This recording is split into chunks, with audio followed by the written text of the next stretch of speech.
neşesi kaçırıyor. Gel boyuna kurban, ay vatan olur.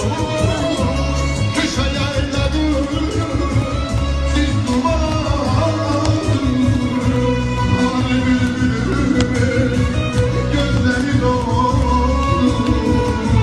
Toprağa neşesi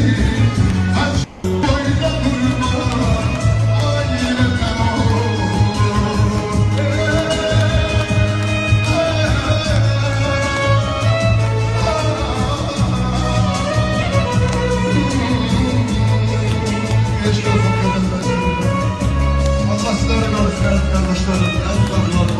var eylesin. Allah milletimizi, halkımızı var eylesin. Torpağımızı, vatanımızı, dövüşte olan askerlerimizi var eylesin. Allah her birinize can sağlığı versin. Bana bir öpülen sonu Allah olsun kardeşim. Keşke olsun bu iki kardeşlerimiz var olsun. Bak, eser budur, eşk olsun. Sanatkar budur, sanat budur, eşk olsun. Bak, sağ ol. Sağ ol. Kasım sağ ol değerli kardeşim. Valla burada çok değerli dostlarımız var. Agri Kerveter'de.